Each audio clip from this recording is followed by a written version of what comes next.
ओम शांति। आज 18/6/69 की अव्यक्तवाणी है। मर्जीवा बनने की निशानियाँ। आज बाप दादा पार्टियों के साथ मुलाकात कर रहे हैं। पाठशाला में जाते हो? पाठशाला का पहला पाठ क्या है? अपने को मर्जीवा बनाना। हाँ, बाप दादा कहते हैं कि पाठशाला का पहला पाठ ही है अपने को मर्जीवा बनाना। अभी देखो बाबा किस तरह से कहते हैं। मर्जीवा अर्थात अपनी देह से, मित्र संबंधियों से, पुरानी दुनिया से मर्जीवा। मर्जीवा का अर्थ समझाते हैं कि देह से, मित्र संबंधियों से और पुरानी दुनिया से मर्जीवा। यह पहला पाठ पक्का किया है? तो किसी ने जवाब दिया कि संस्कार से मर्जीवा नहीं हुए हैं। तो देखो बाबा क्या कहते हैं। जब कोई मर जाता है तो पिछले संस्कार भी खत्म हो जाते हैं। तो यहाँ भी पिछले संस्कार क्यों याद आने चाहिए? जबकि जन्म ही दूसरा, तो पिछली बातें भी खत्म होनी चाहिए। यह पहला पाठ है मर्जीवा बनने का। यह पक्का करना है। पिछले पुराने संस्कार ऐसे लगने चाहिए जैसे और कोई के थे, हमारे नहीं। पहले शूद्रों के थे, अभी ब्राह्मणों के हैं।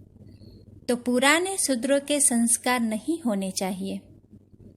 पराये संस्कार अपने क्यों बनाते हो?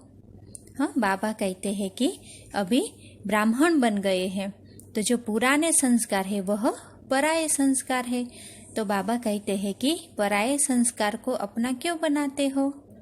जो पराई चीज को अपना बनाते हैं उनको क्या कहेंगे? हाँ, तो बाबा कहते हैं कि जो पराई चीज को अपना बनाते हैं उनको क्या कहेंगे? चोर। तो यह भी चोरी क्यों करते हो? यह तो शूद्रों के संस्कार है, ब्राह्मणों के नहीं। शूद्रों की चीज को ब्राह्मण स्वीकार क्यों करते हैं? अछूत के साथ कपड़ा भी लग जाए तो नहाते हैं। तो शूद्रपन का संस्कार ब्राह्मणों को लग जाए तो क्या करना चाहिए? उसके लिए पुरुषार्थ करना चाहिए। जैसे गंदी चीज को नहीं छूते हैं ना, वैसे पुराने संस्कारों से भी बचना है, छूना नहीं है। इतना सब ध्यान रखेंगे तो औरों को भी ध्यान दिला सकेंगे। फिर बाबा देखो अभी सर्विस के बारे में बताते हैं। सर्विस की सफलता का मुख्य गुण कौन सा है? हाँ, बाबा देखो कहते हैं कि सर्विस में सफलता प्राप्त हो तो उसके लिए मुख्य कौन सा गुण चाहिए? तो बाबा बताते हैं कि नम्रता। जितनी नम्रता उतनी सफलता। नम्रता आती है निमित्त समझने से। हाँ, बाबा कहते हैं कि सर्विस की सफलता के लिए मुख्य गुण है नम्रता। और नम्रता कैसे आएगी? तो बाबा ने बताया कि वह आती है स्वयं को निमित्त समझने से। निमित्त समझकर सर्विस करना है।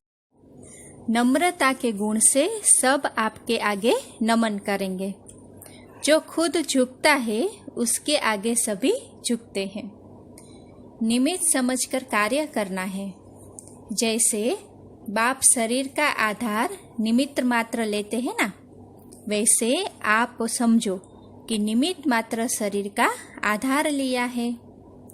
एक तो शरीर को निमित्त मात्र समझना है और दूसरा सर्विस में अपने को निमित्त समझना, तब नम्रता आएगी।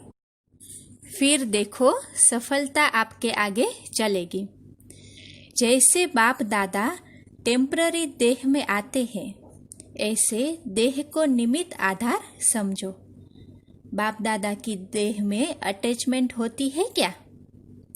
आधार समझने से अधीन नहीं होंगे। अभी देह के अधीन होते हो, फिर देह को अधीन करेंगे। अभी बाबा दृष्टि का महत्व बता रहे हैं। तो देखो बाबा क्या कहते हैं, गायन है दृष्टि से सृष्टि बनती है। कौन सी सृष्टि बनती है और कब बनती है? दृष्टि और सृष्टि का ही गायन क्यों है, मुख का गायन क्यों नहीं है? संगम पर पहले पहले क्या बदली करते हैं? पहला पाठ क्या पढ़ाते हैं? भाई भाई की दृष्टि से देखो। हाँ, बाबा कहते हैं कि संगम का पहला पाठ है भाई भाई की दृष्टि से देखो। भाई भाई की दृष्टि अर्थात पहले दृष्टि को बदलने से सब बातें बदल जाती है। इसलिए गायन है कि दृष्टि से सृष्टि बनती है। जब आत्मा को देखते हैं तब यह सृष्टि पुरानी देखने में आती है। पुरुषार्थ भी मुख्य इस चीज का ही है, दृष्टि बदलने का। जब यह दृष्टि बदल जाती है तो स्थिति और परिस्थिति भी बदल जाती है। दृष्टि बदलने से गुण और कर्म आपे ही बदल जाते हैं। यह आत्मिक दृष्टि नेचुरल हो जाए। जो संगम युग पर अपना राजा बनता है वह प्रजा का भी राजा बन सकता है। जो यहाँ अपना राजा नहीं वह वहाँ प्रजा का राजा भी नहीं बन सकता। संगम युग पर ही सभी संस्कारों का बीज पड़ता है। यहाँ के बीज के सिवाय भविष्य का वृक्ष पैदा नहीं हो सकता। यहाँ बीज न डालेंगे तो फूल कहाँ से निकलेगा? यहाँ अपना राजा बनने से क्या होगा? अपने को अधिकारी समझेंगे। अधिकारी बनने के लिए उदार चित्त का विशेष गुण चाहिए। जितना उदार चित्त होंगे उतना अधिकारी बनेंगे। देखो फिर बाबा कहते हैं कि ब्राह्मणों के मुख्य कर्तव्य क्या है।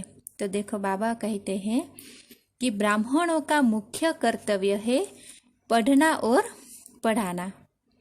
इसमें बिजी रहेंगे तो और बातों में बुद्धि नहीं जाएगी। तो अपने को पढ़ने और पढ़ाने में बिजी रखो। बाप दादा ने सुनाया है कि मन की वृत्ति और अव्यक्त दृष्टि से सर्विस कर सकते हो। अपनी वृत्ति दृष्टि से सर्विस करने में कोई बंधन नहीं है। जिस बात में स्वतंत्र हो वह सर्विस करनी चाहिए। अच्छा, ओम शांति।